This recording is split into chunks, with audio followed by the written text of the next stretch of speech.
penangkapan, memang kami menyiapkan kandang jebak dan juga kandang transport yang dari IATA, ya, yang tidak menggunakan bar, jadi tidak ada jeruji-jeruji.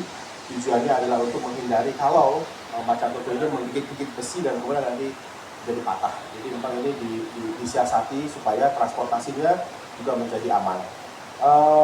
Saat tiba memang tidak langsung dilakukan pemeriksaan kesehatan, dikarenakan situasi yang baru bagi satwa ini. Kita akan melihat daripada perilakunya dan juga informasi daripada perawat satwa, dia tidak langsung mau makan. Jadi ada delay time, dia nggak makan. Pemeriksaan fisik yang kami lakukan meliputi biasa morfologi, kemudian pemeriksaan darah, dan juga pemeriksaan menggunakan alat bantu pencitraan.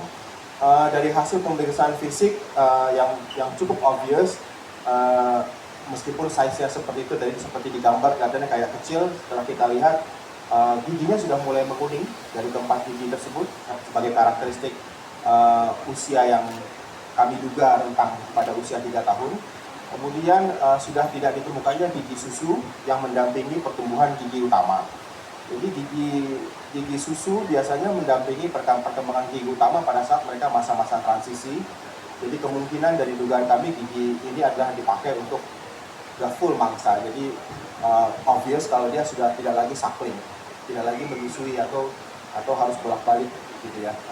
Kemudian indikator kedua adalah dari perkembangan dan aktivitas puting yang kita periksa. Aktivitas putingnya kecil, yang menunjukkan bahwasanya dia sedang tidak dalam status reproduksi, baik itu baru melahirkan atau sedang menyusui. Jadi lagi remaja betina. Kemudian rambutnya mengkilap, suhu tubuhnya normal dan berat badannya 20 kg dengan kondisi BCS skornya 3. Tidak ada kelainan apapun, kondisi mata, telinga, saluran pencernaan, pernapasan kelihatan normal dari luar. Giginya juga rapi, tidak ada gigitan, tidak ada benturan, tidak ada kebotakan di kepala yang biasanya terjadi pada saat satwa menunjukkan perilaku stres atau pengen kabur, gesek-gesek gitu ya. Agitated, ini tidak nampak.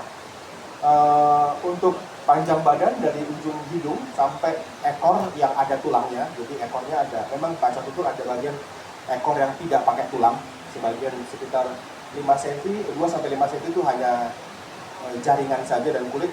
Itu panjangnya 172 cm, lingkar dada 50 cm, perut 42, 58 dengan panjang gigi taring atas 25,43 mm dan bawahnya 23,2 mm.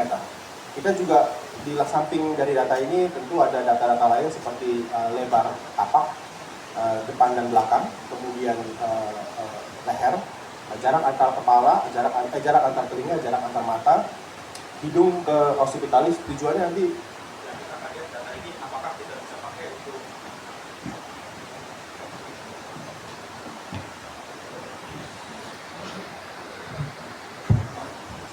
data ini bisa kita pakai untuk data bantu apabila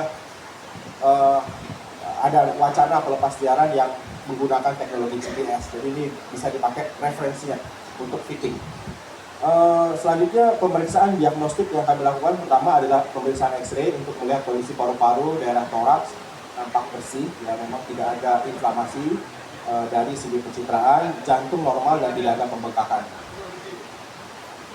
Namun yang muncul kecurigaan adalah pada saat pemeriksaan USG dan endoskopi, di mana pada saat kami pemeriksaan endoskopi kita masukkan kurang lebih sekitar 30 cm endoskopi probe ke saluran pernafasan, ditemukan adanya post inflammation.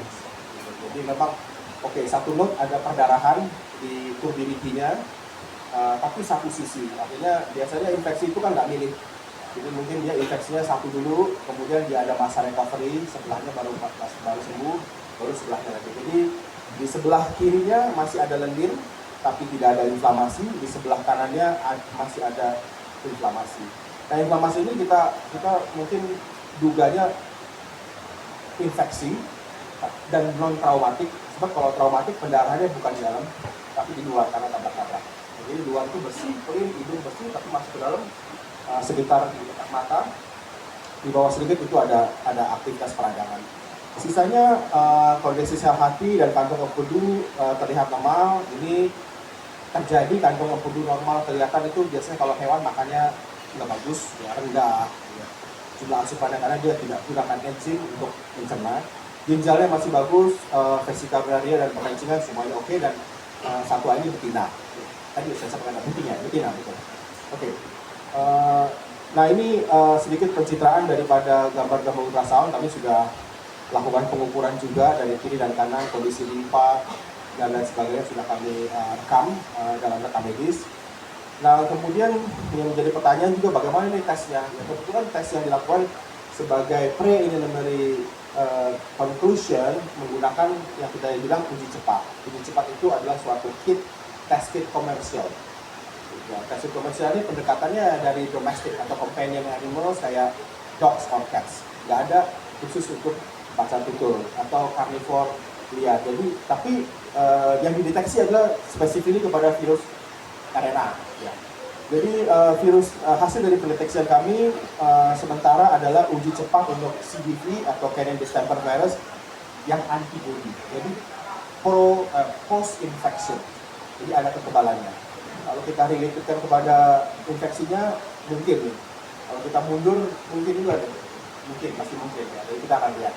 Kemudian uji cepat feline parvovirus itu lebih cenderung kepada penyakit-penyakit yang kaitannya kepada pencernaan. Sedangkan distemper virus kepada saraf dan juga pernafasan. Itu juga antibodinya positif. Tetapi memang ini kita disclaim sebagai sebuah preliminary testing yang menunjukkan hanya antibody. Jadi by the time kita periksa tidak ada virusnya. Karena kita periksa dua, antigen dan antibody. Jadi by the time kita periksa confirm nggak ada